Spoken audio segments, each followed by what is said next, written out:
Drew Thomas Hendricks here. I'm the host of the Legends Behind the Craft podcast. On the show, I talk with leaders in the wine and craft beverage industry. Today's show, sponsored by Barrels Ahead. Barrels Ahead, we help the wine and craft industry build stronger bonds between their customers through authentic content. Now, I'm super excited for today's guest. Today, we have Chris Tunstall on the show, who's the co-founder and chief of brand and product development at A Bar Above. Welcome to the show, Chris. Drew, thank you so much for having me, man. I am very excited about this conversation. Oh, thank you so much for being on. And I gotta warn you, I took a month off, so I might be a little bit rusty here. So if you're tuning in, cut me some slack. Oh, you're such a pro, man. We got this. Hey, Chris, tell me about A Bar Above. Yeah, so A Bar Above was kind of this dream I had way back in 2008 of creating a kind of a content company that really helps to allow people to apply their own creativity for constructing new, exciting flavor combinations, cocktails, and all that. So that's kind of the vision of where we started with way back in 2008. And that's when I was doing a lot of my work as a bartender, really kind of engineering menus, coming up with new cocktail ideas, and helping businesses, bars and restaurants, just kind of make exciting products and make more money along the way. So that was kind of the original idea way back in 2008. And then, just kind of met my wife. She gave me some great advice of the idea was DVDs for training. And she's like, man, that's old school, man. Have you seen YouTube? And so that's kind of where we leaned in on, and we launched our YouTube channel, I think in 2013.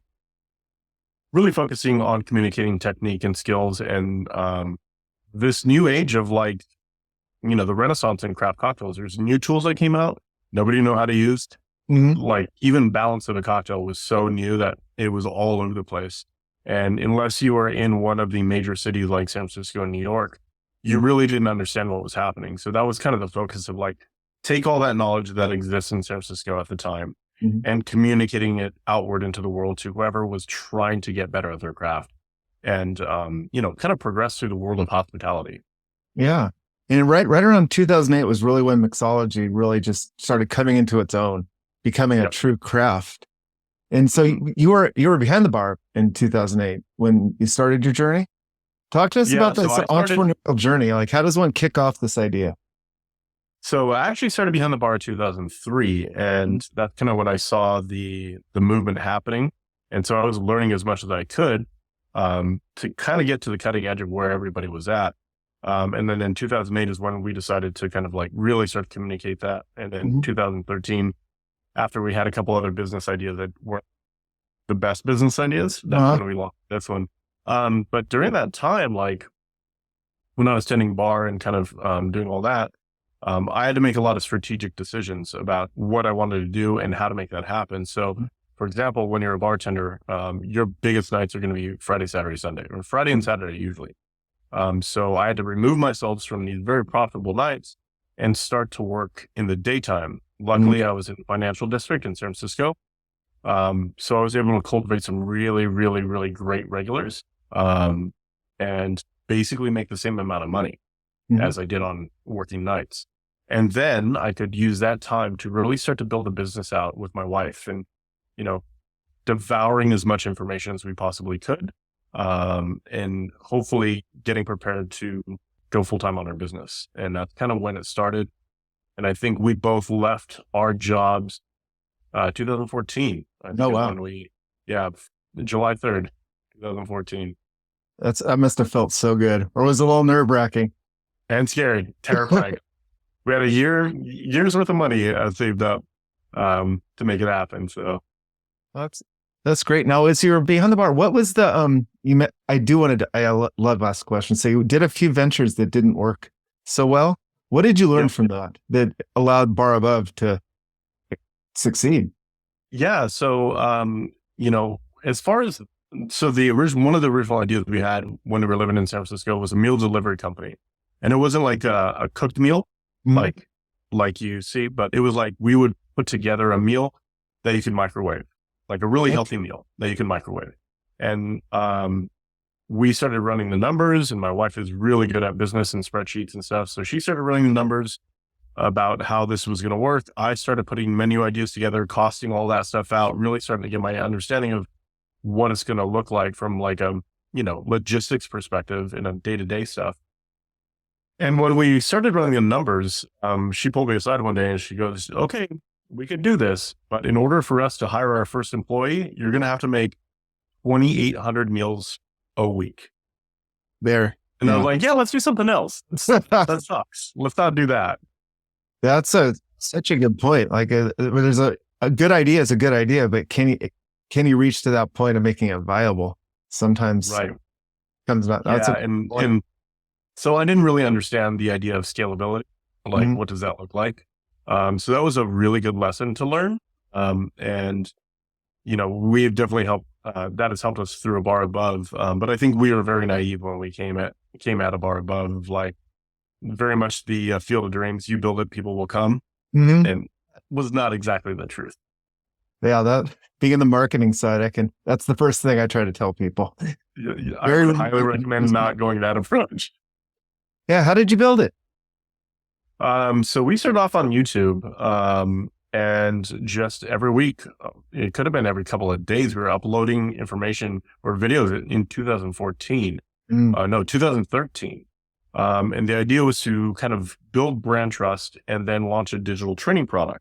And that's something we actually did in 2014. And as I mentioned, we had about a year's worth of savings in the bank to make this happen. So we launched the Mixology certification in 2014 as kind of a path to revenue, right? YouTube wasn't really a path to revenue at that time. It was fairly new in the whole YouTube game. So there wasn't a lot of like financial incentive for us to really do well on YouTube.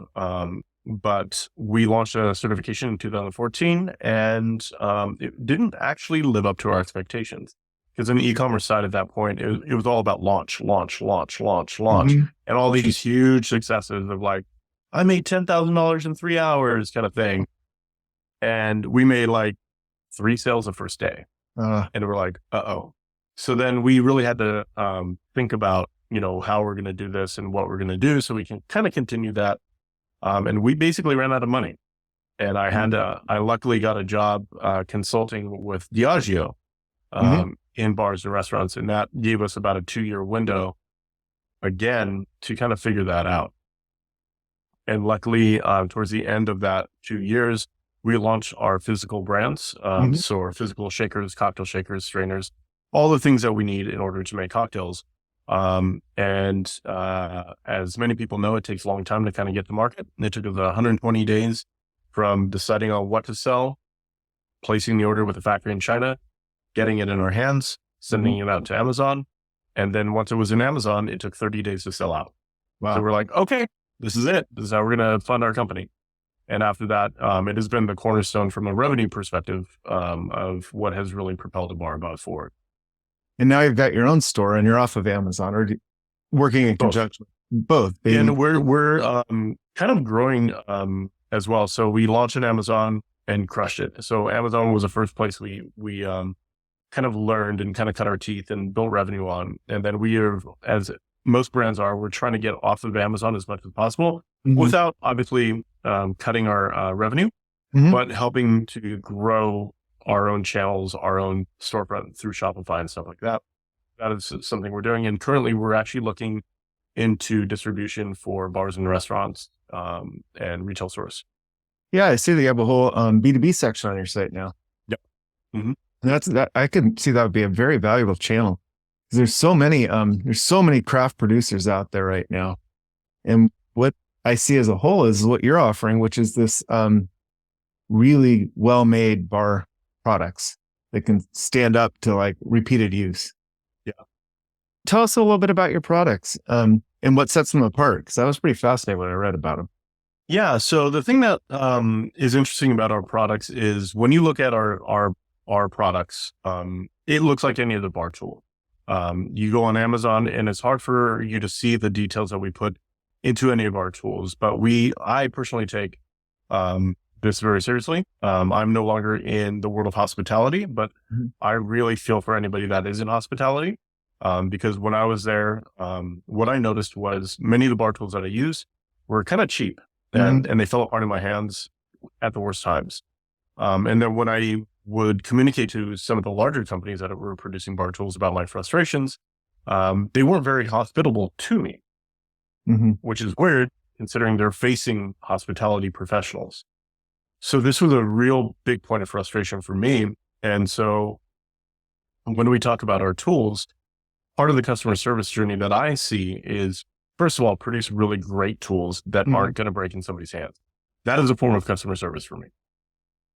Put a lot of work into making these great tools on the outset that are highly durable for professional bartenders. And then we also have great customer service on the end. But like we take a look at all the details that go into these tools and we reinforce them. Since I was behind the bar, I know where things break. I've broken every tool there is to break. So I know what those fail points are. So we reinforce those points.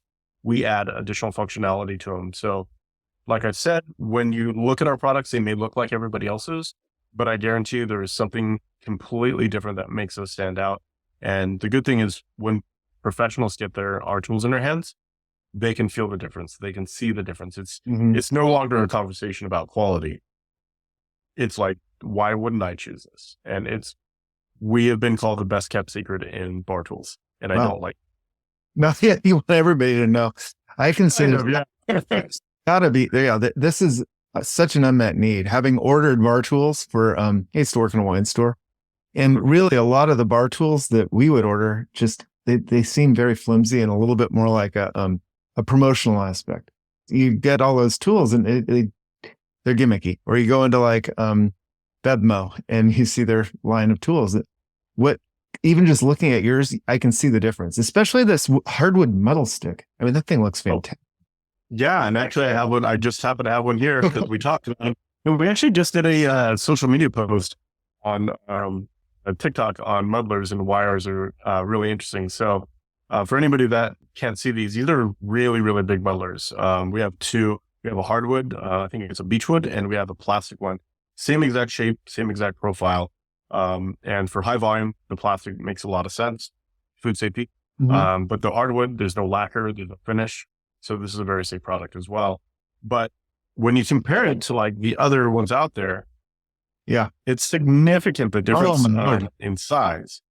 And it's not only an aesthetic thing, this is a very highly functional element of this muddler, because when you're muddling in a high volume environment, if you have a very short muddler, your thumb is going to go right inside of your tin and separate from your finger. So not only is it like aesthetic, and there's a high degree of functionality that we think about. I am very fanatical about thinking about use case and how to improve that from the customer perspective as well. So this is just kind of one area that we can, geek out on and stuff, but it's beefy. Yeah, no, and it's going to speed up the process too.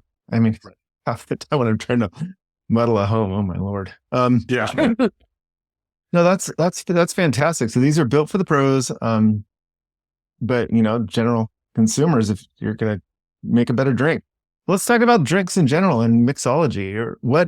How have you seen the landscape evolve since 2008? Like the way people are mixing drinks, the process, the whole environment.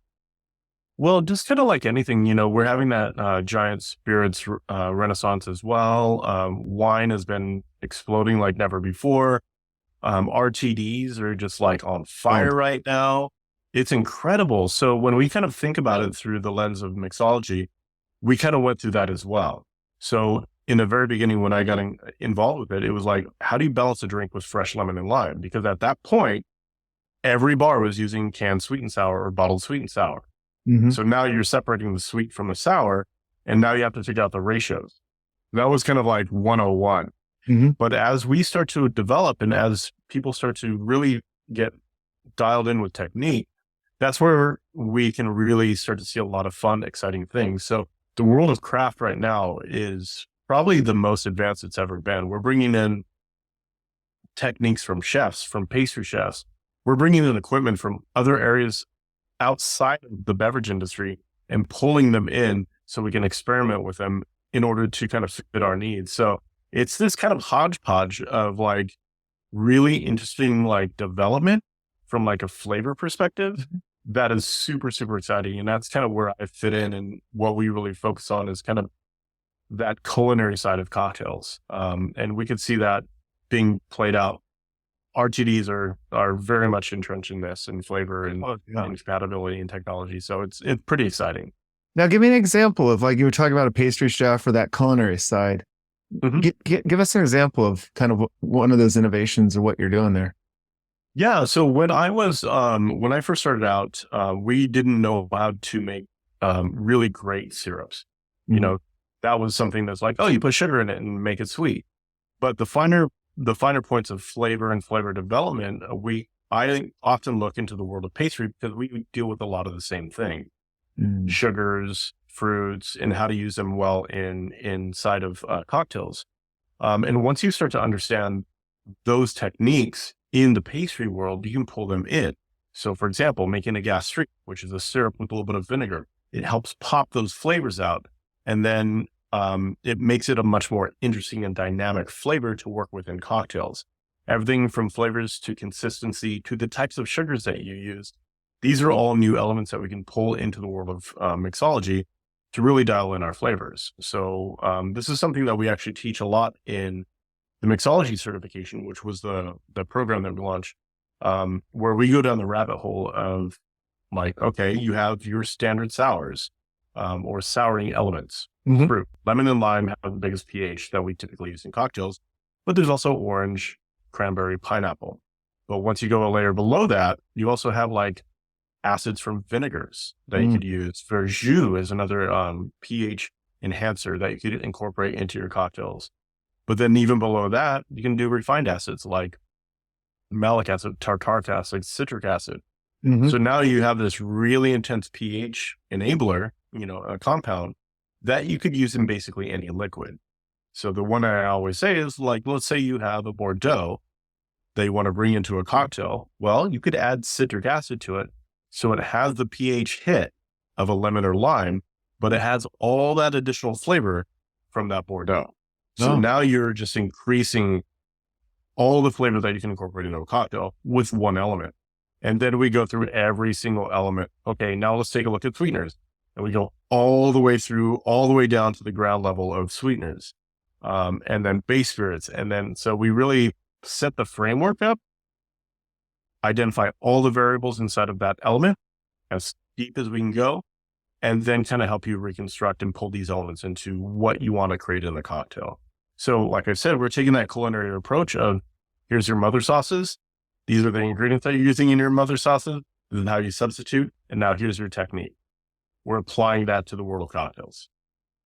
Oh, that's fascinating. And it's strangely relevant. Last night I was watching a PBS special on Trader Vic's and the whole tiki culture and the whole mixology back in the 30s and 40s. And they all had the secret, well, I'm going to call it a secret squirt, but they had their secret concoction. They'll have the list of everything that's there, but the bartenders never really knew what was in that bottle that went into all the drinks.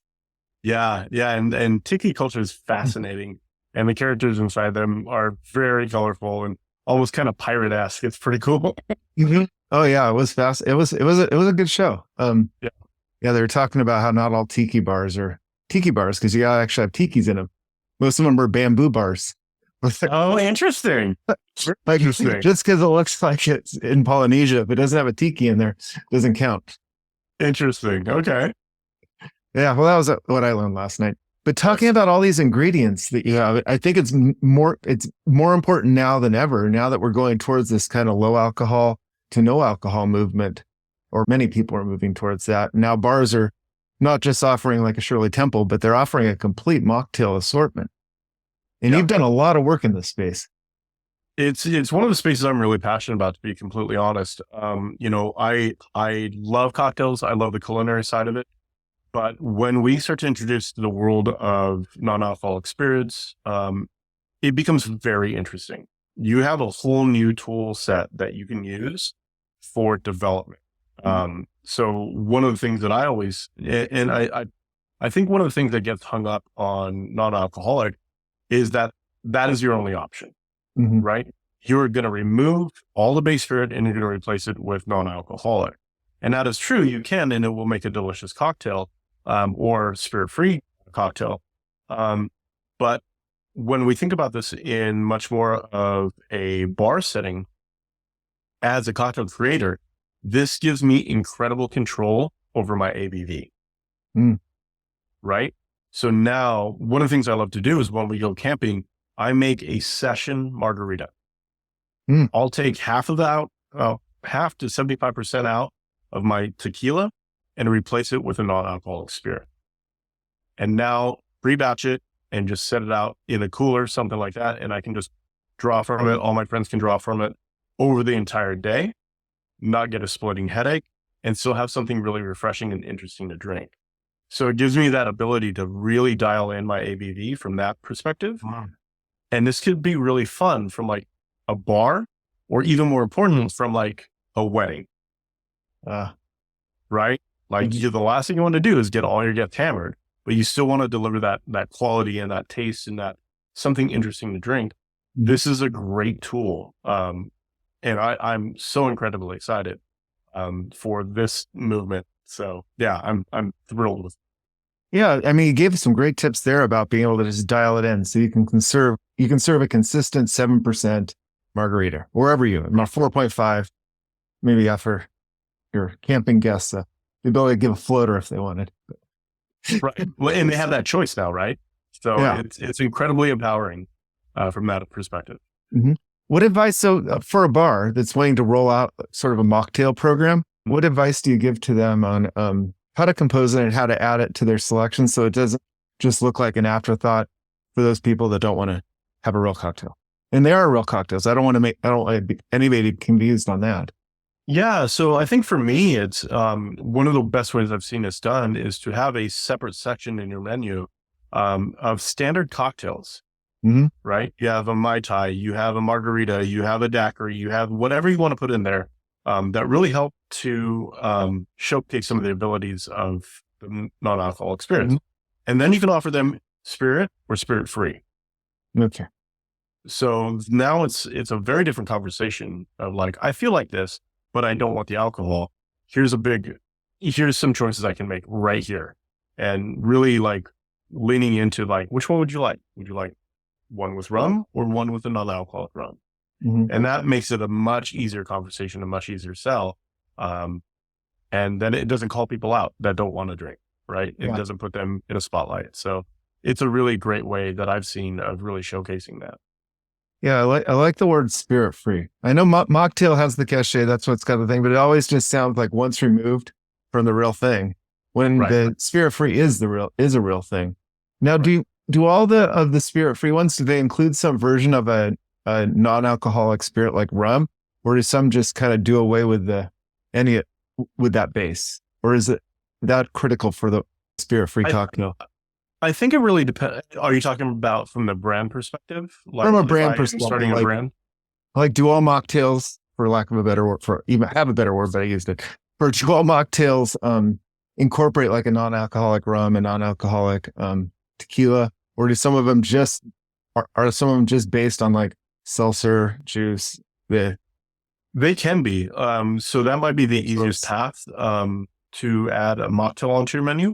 And the hardest thing to do with just those kind of ingredients is balance. So we're adding acid, we're adding sugar to balance the acid. And then that by itself is very rich. And usually what you do to stretch it out is add your base spirit. So then it becomes, this is one of the things I really kind of geek out on is sours are kind of standard template for a cocktail, right? You have a base spirit, acid, sweetener. And you have 2 parts base spirit, 1 part acid, 1 part sweet. And when we take a look at that formula, basically an adult lemonade, right? So with the lemonade, that 2 parts is actually water. And that's helping to stretch out that flavor and making the lemon lime less intense and less rich. So when we take the water out, we replace it with alcohol, which is accomplishing the same thing. Okay. When we start talking about mocktails, you have your acid, you have your sweetener. So you still need that element of stretching, of giving that acid and that sweetener kind of room. So it's not so intense. So you're going to have to replace that with something. And what you use could be a non-alcoholic spirit. It could be soda water. It could be something else. But when you are making a mocktail, one of the things that I've seen is we lean very heavy on syrup. So it becomes very rich and it becomes that out of balance lemonade. So we just have to figure out how to stretch that out. What are you going to put in that 2 parts? And it could be many different things. But that is the one thing I would take a look at is like, okay, what am I going to put in that 2-part scenario? Sure. Now, as far as brands, do you have a favorite de-alkalized spirit brand? So I don't think I have a favorite non-alcoholic spirit brand. There's some companies that are doing really interesting and good stuff. And I think one of the hardest things that I see in this space is drawing parallels to the spirit world. And I understand what that means from like a production standpoint, but for example, there are many non-alcoholic bourbons and whiskeys that I've tried. And when you say you're a non-alcoholic bourbon or whiskey, when I drink it out of the bottle, I'm expecting to have similar flavors, similar experience, similar weight on my palate, and it doesn't happen. So I think it's almost like a misconception, and you're setting yourself up as a non-alcoholic spirit producer to have a pretty dissatisfied customer. Sure. From my experience. So like Seedlip, I think does a really good job on that of not really pinning their non-alcoholic spirits to a spirit equivalent. Okay, that I like that idea because I've tried a few of the spirit equivalents and drinking them straight. It's not what you think it's going to be if you drink bourbon all the time. Right, exactly. And then like I said, it kind of creates this dissatisfaction with the brand and with the experience overall. So the thing I love is not actually like the isolated spirit equivalents. I actually like pre-made. I prefer pre-made non-alcoholic all day long because they have gone through the construction process. Sure. They have formulated it. They have brought the flavor to it. And there's so much more that you could do on the RTD side of the non-alcoholic. And that's usually where I tell people to head. If they're going into non-alcoholic for the first time, don't mess around with the spirits. Go RTD, find some really, really good brands that you like, and just sample your way through that category. And you're going to have a much better time. You're going to have much better experience, and you're going to have a much better product. Sure.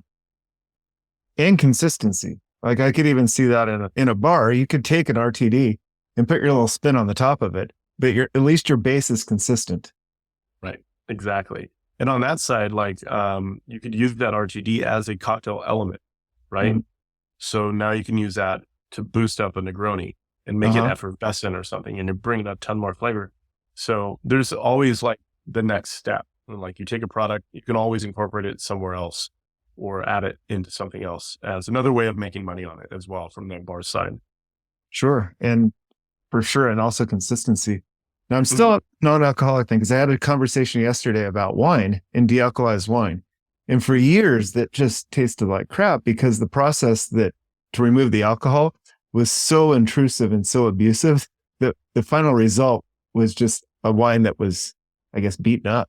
And now they've got a very good way to actually remove the alcohol from the wine without destroying the flavor of it. Oh, that's cool. Yeah, because I've had similar experiences in the wine space of like, I really want to like this. Yeah, it's now what that's being used for now is actually reducing the alcohol. So you may have a 15% bottle of base wine that you could bottle, but you can also remove the alcohol from half of it and mix it back with the base wine without destroying the flavor. And suddenly you have a 7% alcohol wine. That's great. That's fantastic. Similar to what you were doing with the margarita. Right. Yeah, that makes a lot of sense. Yeah. So I definitely see the mixed drink industry going that way as well. Talk to me about the future. Where do you see the hard alcohol and the mixology space going over the next 10 years?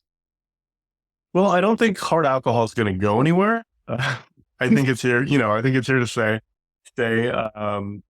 Mixology, I think, is just going to continue to grow. I think, from my perspective, I always see these bars that are doing fantastic things and, they're incorporating a lot of these mixology elements into beverage programs, but there's a lot of the country that hasn't really latched onto it yet. Mhm. You know, we focus a lot on like, you know, advanced cocktail techniques or even just mixology in general with fresh ingredients. But there's still a lot of legacy bars and restaurants out there that are still using sweet and sour on the gun. They don't know a lot about how to balance cocktails. And so I think there's still a lot of room for growth as far as that goes. You know, we're starting to see mixology being mainstream with that recent Netflix show. Mhm.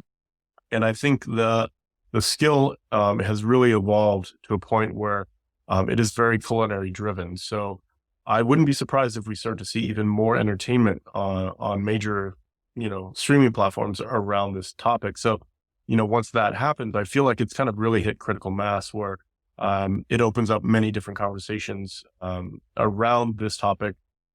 And when that happens, you get a lot more creative people involved. And then, you know, you're standing on the head and the shoulders of giants and you're taking all these techniques that have come before them and putting their own cool creative spins on it. So I don't think it'll ever go away. I think we've got to a point where it's going to be here to stay. So I don't know where it's heading, to be completely honest, but I'm very excited for it. Like it is something that's really, really exciting from my perspective. I agree. I see it. It's becoming becoming a culinary art in itself. I'd say probably the lowest point in hard alcohol was probably when I was selling it. Back like in '93. In '93, Oh, that was a dark time. way back then, hard alcohol Yeah. was hard alcohol, and the drinks were about, you know, there wasn't a lot of creativity there. Right. Versus like in the '50s, it was still about drinking. I mean, Right. then you had drinking for drinking. Now we've got the hard alcohol, but we've got this whole culinary side of it, where it's people are in it for the quality, and I don't see that going away. I think it's found its legs, Yeah. And I or think, different set of legs. unintended, hopefully. Yeah, But I think that COVID had a big push on that because, you know, bars and restaurants closed down. People still wanted those craft cocktails. So that they took all those skills home with them and started developing them at home. So I think there's just a lot more general intelligence, general acceptance of what it means to make a craft cocktail. So I think it's just going to get even bigger and bigger in the future from my perspective. Oh, I agree. So, your years of experience, what advice do you have to someone who may be in their, you know, they're maybe considering starting a business in the drinks industry? Oh, that's a good question. And I think it is really do your homework. You know, lay out the business plans, really figure out how you're going to make money, how you're going to go to market, what advantage are you bringing to the table that doesn't exist, or what's that space look like for you? There was a lot of lessons learned for us, and we're still learning them now. But if you are interested in getting into the spirits world, the bitters world, making your own, whatever it is you need to learn as much as you can on somebody else's dime too. So if you're in the hospitality world, become a manager. Really understand the business side of running a company, the numbers, the finances, all of it. Like just learn as much as you possibly can when somebody is paying you. That is so helpful. And as many of the people that are probably listening to this podcast that have their own brands, have their own companies can relate to, like there are so many facets of a company, especially in the beginning, that you have to understand and you have to experiment and you have to learn everything from the numbers we just talked about to marketing, which I know you talk a lot about and you have a lot of experience with, advertising and how to grow a company and how to scale it up. And there's going to be a point where you're going to have to learn leadership skills when you hire people. And like, there's a lot to learn. So just dive in to everything you can consume about business and really find people that are doing interesting things, learn from them as much as possible. If you could get a mentor, get a mentor. Really, really, I mean, mentors have been huge for us in our company. And it is definitely worth finding the right people to learn from. Sure. No, that's great advice. If you could give yourself advice going back, what would you have done differently? Oh, geez. So many things. I think, you know, we learned so much more looking back. just really understanding our space and how we are competitive in this. Mhm. And I think especially when we first started out, I suffered from imposter syndrome, Mhm. of like, I'm not good enough to be in a space. I don't know what I'm doing. And as we get more and more years and miles under our belt with this brand, with this company, doing what we do, I would probably advise myself, like, you're making something cool, man. Be proud of what you're doing. You're not an imposter. Like, you've done the work. And you deserve to be in this space and be a part of the conversation as well. I think that's something very natural when people go out on their own. Don't be like, you should be proud of just taking that first step. And you don't know where that path is going to lead. You're going to learn a lot of things along the way, and just probably look for opportunity that exists, and Mhm. it's going to come. I love that. Shedding that imposter syndrome is so important. Yeah. And I think most people don't realize that everyone kind of feels that way. Mhm. And the quicker you stop thinking about it, the quicker you can move forward and be authentic. One thing I'm going to add from my own personal background in entrepreneurship is forgetting the fact that you think you're too late. Like you always like, oh, it's already been thought of. I don't want to do that. And then 10 years go by and you're like, man, I still could have done that. I wish I did it 10 years ago. So I think if you've got a good idea and you've got a passion for something, you're never too late to try. No. And I kind of on a similar note, we thought that back in 2014 when we launched our podcast. Mhm. Yeah. And Right? everyone has So it. we're like, we're so late to this party. Like, look at all the people doing podcasts. Mhm. And we're the OGs. We're someone that started way back. Yeah. That's amazing. Yeah. 2014. What were you saying in the pre-show? How many do you have under your belt? We had 8 years under our belt, Holy 215 episodes. Um, but yeah, it's a lot of fun, and it was so the podcast in general was a great platform for outreach. And I didn't understand it at the time. It was like, oh, let's do this fun thing and make Mhm. podcasts.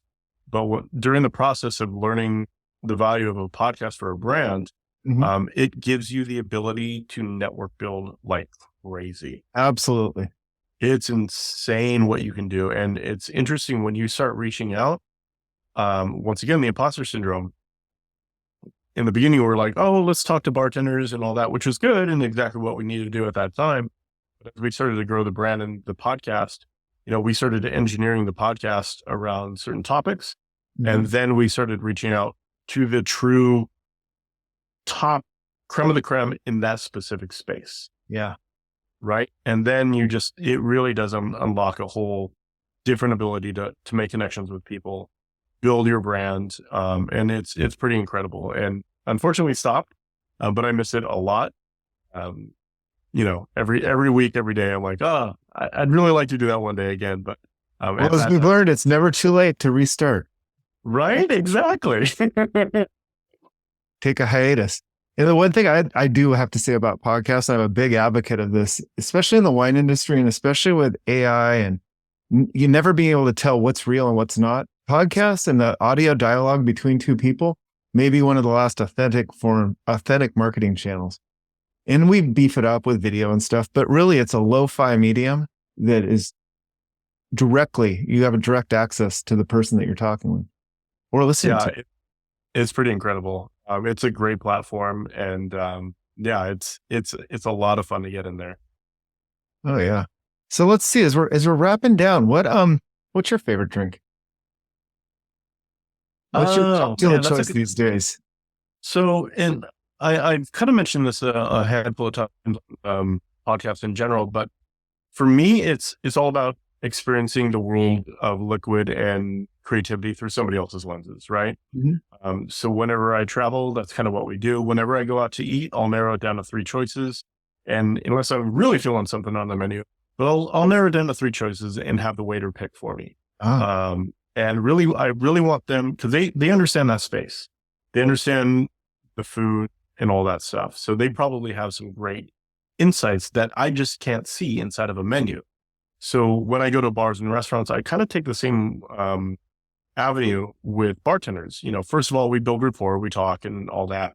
mhm. Because I'm not going to have that conversation on a Friday night when it's three deep, but Right. if it's a Wednesday and things are really mellow and I have a chance to, build a relationship with the bartender and I'll say, well, hey, what are you excited about? What are you making now that you absolutely love? And then I let them take me on that journey with them. And that is really, really cool from my perspective to see that. If I'm at home, it's probably just going to be a beer or a glass of wine because I don't want to make the mess. I don't want to go through it because this is work for me. Yeah. Our work. So the mystique, the joy and all that is more work than fun. I get it. I love that. What great advice. And I do that quite a bit. I'll pick the base. Like, I want to drink this bourbon. What would you take me there? Just do something that is tasty. And some of the best drinks I've had have been through that. Absolutely. You got to kind of suss out the bartender though. Right. Exactly. Before you give them free rein. You might just get 100%. Yeah, exactly. Oh, this is fantastic. Is there anything else that you'd like to bring up as last thoughts? No, not really. I think for the people listening to this podcast, you're doing what you're doing. You love it. Just keep going. And for anybody that is trying to enter this space, like we mentioned, really dial it in, have fun, get creative, but learn as much as you can before you start investing your own money into, launching a brand, getting in here as well, and get creative. You don't have to be the person filling liquid and doing this stuff. There's a lot of interesting ways of creating brands that you may not understand. So that could be another thing to take a look at. But yeah, other than that, that's it. And Chris, start a podcast. Yeah, start a podcast. And so Chris, where can people find out more about you and especially other businesses that may want to partner with you and start carrying your line? Yeah, and I'm glad you mentioned that because I know we're talking to a lot of people that are making liquids and stuff like that, and different styles of business. We're always open for collaborations. We love it. So if you want to talk about giveaways, you want to talk about, working together in some form, we're always here for that. Where you can find us on pretty much any social platform is a bar above. You can type us up and you'll find us. And then on our website at abarabove.com. And you can take a look at all the education we provide and all the tools over at shop.abarabove.com. But like I said, we are always open for collaborations. It takes a lot of people in this space. And the more that we can interact, the more that we can support each other, the better it is for everybody. And I just love meeting interesting people. Oh yeah. Well, that's awesome, Chris. Thank you so much for joining us today. This has been a true pleasure. Thank you. Absolutely. Thank you so much, Drew. I really appreciate it. I will talk to you later, and I can't wait to. Now I need a cocktail. Talk to you later. Thanks for listening to the Legends Behind the Craft podcast. We'll see you again next time, and be sure to click subscribe to get future episodes.